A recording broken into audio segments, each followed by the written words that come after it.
ఈరోజు ఈ వీడియోలో బాబా గారి సూక్తుల గురించి తెలుసుకుందామంటే, శ్రీ సాయి వంటి సద్గురువుల జీవిత చరిత్రలో మానవుడు ఆధ్యాత్మికంగా ఎంతటి ఉన్నత స్థాయిని పొందవచ్చో మనకు నిదర్శనాపూర్వకంగా నిరూపించి మనలను పవిత్ర జీవితం వైపుకు బలంగా ఆకర్షించి ఉత్తేజపరుస్తాయి. వారు ఏ విధంగా అంతటి స్థాయిని పొందారో మనకు తెలుసుకోవాలని ఆరాటం కలుగుతుంది.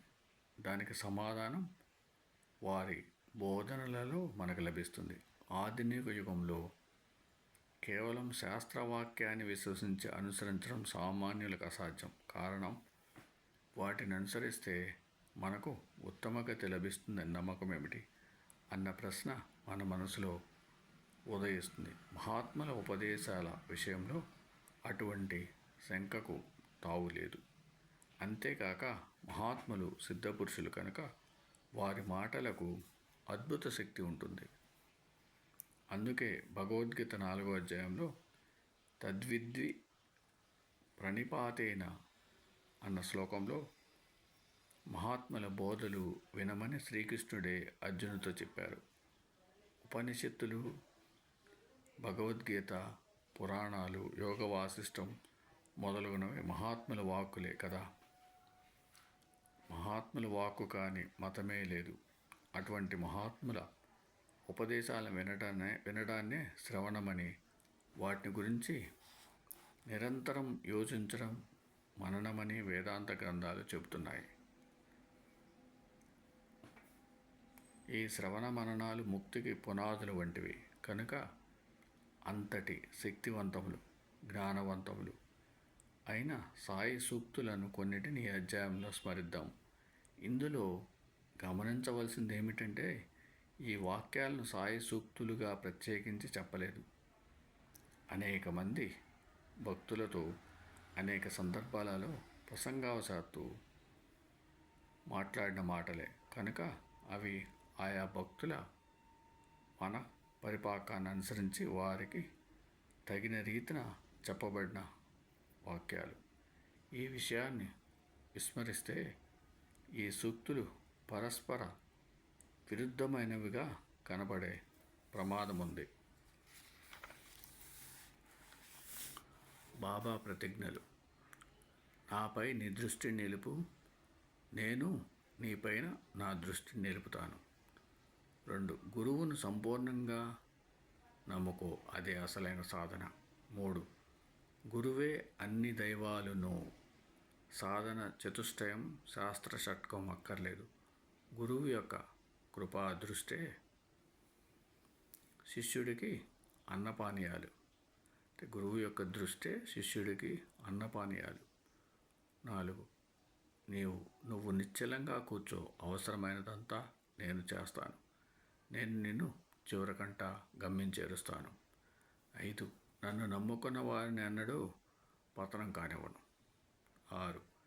నా సమాధి నన్ను ఆశ్రయించిన వారితో మాట్లాడుతుంది, వారి వెంటనే తిరుగుతుంది. నా సమాధి నుంచి కూడా నేను నా కర్తవ్యాన్ని నిర్వహిస్తాను. నా నామం పలుకుతుంది, నా మట్టి సమాధానం చెబుతుంది.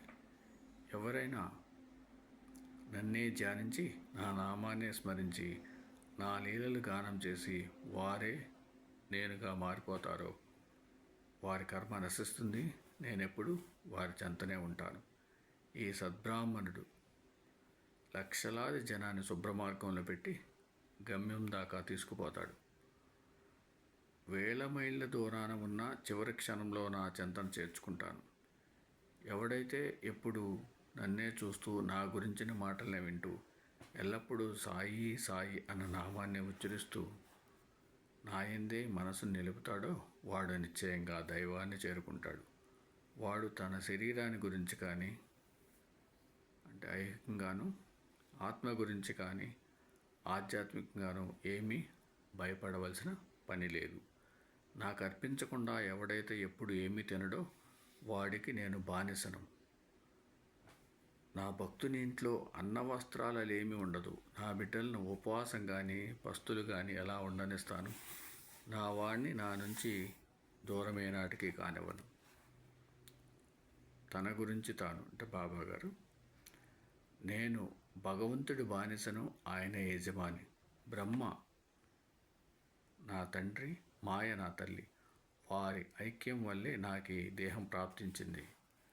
నేనే దైవం, నేనే షిరిడీలోనూ సర్వత్రా కూడా ఉంటాను. అన్నీ నావే, నేనే అన్నీ అందరికిచ్చేది. సర్వ జగత్తు నాలోనే ఉన్నది. ఈ చూడబడేదంతా కలిస్తే నేనే. సాయి షిరిడీలో మాత్రమే ఉన్నాడని నమ్మేవారు నన్ను అసలు చూడనట్లే. నేనందరినీ సమాన దృష్టితో చూస్తాను. నా ఆజ్ఞ లేక ఆకైనా కదలదు. నాకెవరి మీద కోపం రాదు. తల్లికి ఎక్కడైనా బిడ్డ మీద కోపం వస్తుందా? సముద్రం ఏనాడైనా నదీ జలాన్ని త్రిప్పి వెనుకకు పంపుతుందా? నేను చెవిలో ఉపదేశించను. మా సాంప్రదాయం వేరు. తల్లికి తగ్గ బిడ్డలు కండి. మీ ఆధ్యాత్మిక భాండాగారాలు నిండుగా నింపుకోండి. లేకుంటే మనం ఏమవుతాం? మట్టి అంటే శరీరం, మట్టిలో శ్వాస వాయువులో కలుస్తాయి. ఈ అవకాశం మరి రాదు. కావాలి అనే కోరికలన్నీ విడిచి అన్నింటిలోనూ అంటే అందరిలోనూ ఉన్న దైవం మీద మీ మనసును నిలపండి. ఇలా మీ మనసును కేంద్రీకరిస్తే గమ్యం చేరుతారు. ధ్యానానికి నన్ను రూపంతో కానీ, రూపం లేని కేవల ఆనందంగా కానీ ధ్యానించు. అది కష్టమైతే నా రూపాన్ని గురించే చింతన చెయ్యి. నా గురించే అహర్నిశలు యోచించు. అలా ధ్యానిస్తే మనసు ఆ ఒక్క రూపంలో నిలిచిపోతుంది. జాత జేయ ధ్యానాల భేదం నశిస్తుంది. చైతన్య ఘనత లేక బ్రహ్మ సమరస కలుగుతుంది. నీ ఆలోచనలకు, లక్ష్యాలకు నన్ను ముఖ్య కేంద్రం చేస్తే నీకు పరమార్థం లభిస్తుంది. సంపూర్ణ విశ్వాసంతో నీ గురువును విశ్వసించు. అది చాలు. చలనం లేని విశ్వాసంతో నీ గురువునే నువ్వెప్పుడు అంటిపెట్టుకో. ఇతర గురువులు ఎంత గొప్పవారైనా, నీ గురువు ప్రతిభ ఎంత తక్కువదైనా సరే, గురువెన్నడూ తనను నీకు గురువుగా చేసుకోడు. ఆయనను గురువుగా గణించవలసింది నువ్వు. అంటే సంపూర్ణ విశ్వాసం పెట్టుకోవాలి. పూచికనైనా సరే నీ గురువుగా పెట్టుకుంటే గమ్యం చేరుతావో లేదో చూడు. నా గురువు నావన్నీ లాగేసుకొని 2 పైసలు దక్షిణ అడిగారు. నేనిచ్చాను. ఆయన కోరింది కాసులు కాదు. ఆయన అడిగింది 1 నిష్ఠ, 2 సబూరి. మహాత్ముల దోషణ జరిగే చోట ఉండకూడదు. ఎవరెవరిని కోప్పడ్డా నన్ను చాలా బాధ పెట్టినవాడవుతాడు. ఒకరినొకరు దూషిస్తే నేను చాలా బాధపడతాను. ఎవడు ధైర్యంగా ఈ నిందను, దోషను సహిస్తాడో వాడు నాకెంతో ఆనందం కలిగిస్తాడు. ఎవడైనా వచ్చి నిన్ను నిందించి శిక్షిస్తే వాడితో పోట్లాడవద్దు. సహించలేకపోతే 1-2 మాటల్లో ఓర్పుతో సమాధానం చెప్పు. లేకుంటే ఆ చోటు విడిచిపో. కానీ వాడితో యుద్ధం చేసి దెబ్బకి దెబ్బ తీయవద్దు. నువ్వెవరితోనైనా పోట్లాడితే నాకు చాలా ఏహ్యం కలుగుతుంది. ఎవరితోనూ పోట్లాడవద్దు. ఎవరి గురించి తప్పుగా మాట్లాడవద్దు. నీ గురించి ఎవరైనా చెడుగా మాట్లాడితే చలించకుండా పో. వాడి మాటలు నీకేం గుచ్చుకోవు కదా. ఇతరులు చేసే పనులకు వారి మీదే ప్రభావం ఉంటుంది. నువ్వు చేసే పనులే నీ మీద ప్రభావం కలిగి ఉంటాయి. నిన్నితరులు ద్వేషిస్తే నామజపం చేస్తూ తొలగిపో. ఇదే ఆనందానికి మార్గం. తక్కిన ప్రపంచం తలకిందులు కానివ్వు, కానీ నువ్వు దాన్ని లక్ష్యపెట్టవద్దు. రుజుమార్గంలో నీ దారిని నువ్వు వెళ్ళు. ఈ ప్రపంచం భేదం అనే గోడను నిలుపుతుంది. మనకు ప్రపంచానికి మధ్య నువ్వు ఈ గోడను క్రోలదొయ్యి. భగవంతుడే యజమాని. ఎవరెవరికి శత్రువులు. అంతా ఒక్కటే.